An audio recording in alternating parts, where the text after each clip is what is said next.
Hello, welcome back to Truth the Leader in You podcast, where we chat about realistic leadership theories. On today's podcast, we're having amazing people who are doing amazing things in the community. I also want to state that we're highlighting the National Black Canadian Summit, continuously having critical leaders onto the conversation. And this is what we're doing in this space today with the amazing Kayla Borden and the amazing DeRico Symonds. I called him Symonds continuously. I don't know why I did that, but hey, it's always good to have you both on. How are you? I'm good. How are you? I'm pretty good. How are you doing? I'm tired, but I'm well. Oh, well, you know, you gotta just do it. Just work it. Of course. You're a workaholic, though. I think so. Maybe sometimes. I try. But you enjoy life. Of course. Of course. Yeah. Before we go into today's episode, Josh, the amazing co-host, how are you doing, man? Doing good. Pleasure to be here. Pleasure to speak with these two individuals, and I'm looking forward to the interview. Yeah, you know, Josh, it's always good to have amazing community activists, amazing community leaders, and that's how I see both of you in this space as you continue to advocate in your own uniqueness and stuff like that. So I'm going to start off and say, welcome to Truth the Leader in You podcast. Let's be real. We're here in this summit. The time is now. That's the motto of this summit. And I'm going to start off with that. The time is now. What does that mean for both of you? Sure. I mean, the time is now. Time is of the essence, and action needs to happen.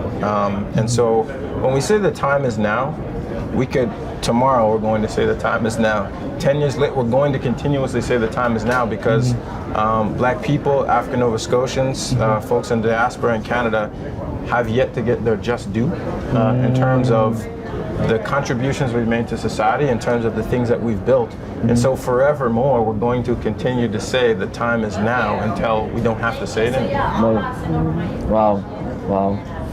That's a good one. Kayla?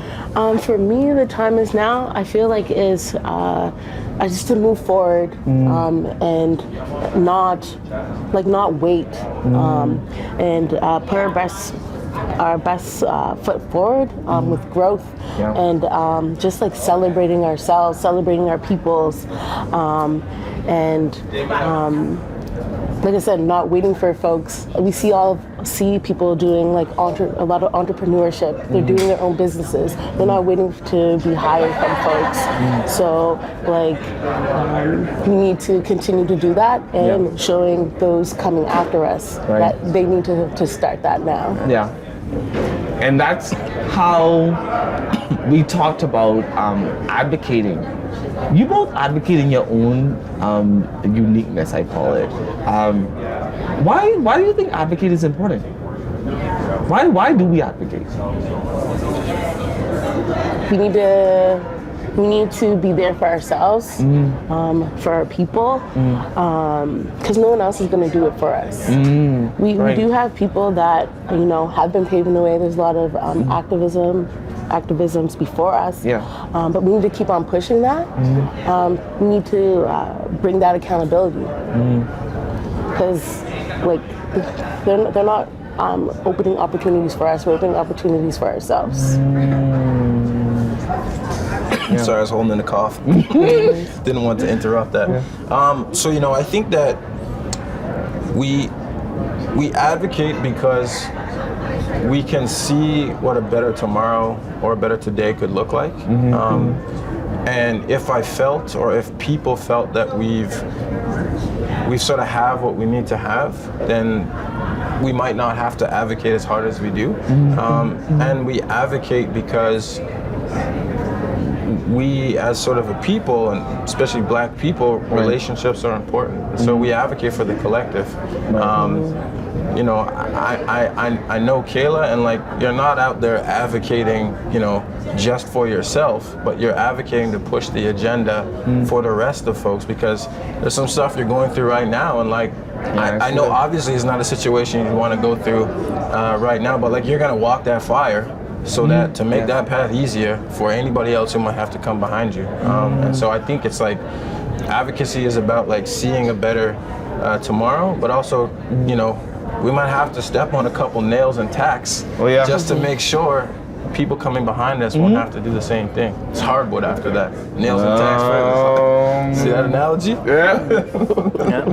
In terms of stuff like this, in terms of the summit and stuff like that's very important too. So maybe the next question would be, what does the summit mean to you guys if you had to sum it up in a sentence or two?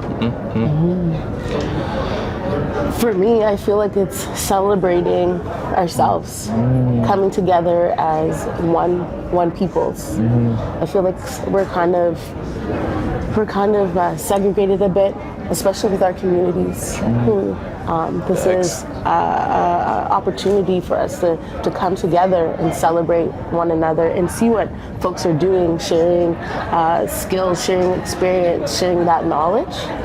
So I feel like this is very important for our community and for our whole as people. Wow. Couldn't agree more. I couldn't agree more, because like when I can sum it in one word and then I'll expand. For me, it's legacy, and I say legacy because whether we see it or not, whether we agree or not, whether we know or not, this will forever change everyone who attended it. This will forever change the landscape of Nova Scotia and Halifax. We might not even know it subconsciously, just because, taking a pause to think about, we're coming together nationally and internationally in Halifax under the name of Black Canadian Summit for the betterment of Black people. So whether we want to agree or not, whether we even know or not, the landscape will be forever changed, and I think it'll leave a legacy after the summit. So it's just amazing to kind of take stock in the fact that we're gathering for Black people, like in the name of Black community. Yeah, I like that a lot. And kind of just maybe in addition to that, looking around, you see a diverse population, but you also see young and old people. Maybe speak on the diversity or the differences between ages and the people that you see here. Intergenerational conversations, intergenerational interaction is very important. The elders bring their knowledge, we bring our knowledge, they share their skills, we share our skills, and create something that, that just helps us grow and move forward to the things that we really need for ourselves. Absolutely, and so think about it this way. Can a carpenter by themselves just build a house? No. You need a plumber. You need an electrician. You need a bricklayer.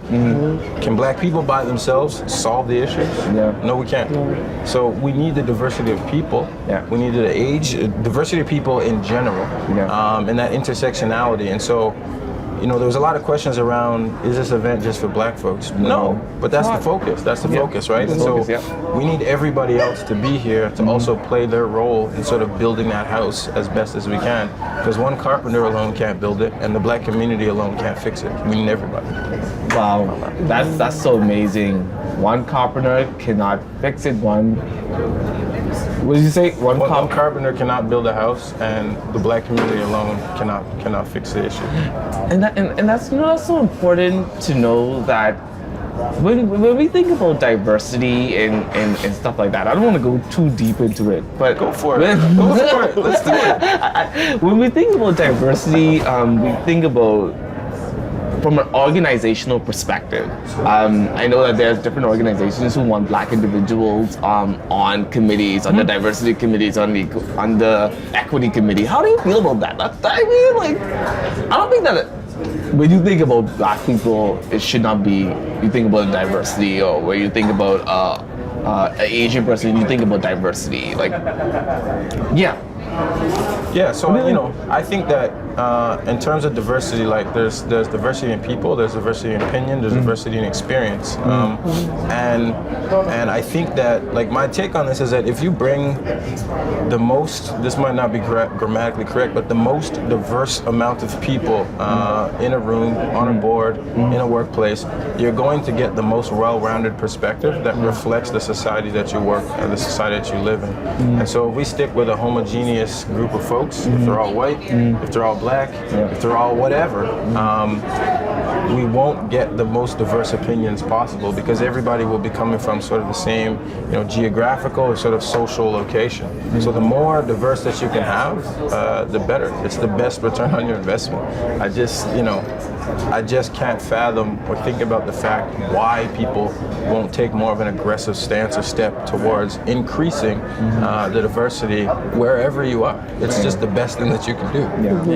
And that's definitely everyone has their own lives and everyone has their own experiences. So blending those together is where you get that change and where you get the ability to learn different perspectives and stuff like that. So that's definitely true for sure. Yeah. Wow. I gotta have both of you back onto the podcast. This is very important, and I feel like there's more issues to discuss. But we always leave a Tweet to Leader You podcast a quote or saying that's going to help inspire people to move forward. What would that quote or saying be that you carry personally on your journey that will encourage other persons to carry on their journey? For me is the sky is not the limit, because beyond it is so much space. We forget about that. Okay. When we get to the clouds, like we're in the sky, we see the clouds, but like people go to space. Like we forget about that. I hear a lot of people talking about the sky's the limit, but it's not. We forget about all that other stuff, the other space that we can take up and be more of ourselves. Right. This is very important. I love that one. And I would say the tallest mountains have the best views, and literally and figuratively. You ever been hiking? You ever been rock climbing? Yeah. And it's hard. Legs are burning, arms are burning. But when you get to that top and you're leaning over looking, the view is amazing. So same thing in life. Yeah. We're gonna go through struggles. We're gonna go through tribulations, challenges. When we climb that mountain, get to the top, the view's amazing. Wow. That's amazing. I'm just taking that all in right now. Just to know that we have hope to move forward, hope to act on, and hope to just connect together. I use the Ubuntu, our success is your success. That togetherness helps us move forward. Thank you both for coming on to today's podcast. I really appreciate having both of you on. It really means a lot. And we'll definitely be inviting you back on. Of course. Thank you. Thank you. As you continue to move forward in this life journey, I look outside, indoors, and I see unique perspectives, diverse perspective. As you continue to engage with people, know that they're human and get a human perspective. Know that there's a connection, get a connection perspective. Know that there's life, get a life experience perspective. In order for all of that to happen, we must listen to the mind and know that once we listen, we can act on and move forward. Thank you so much.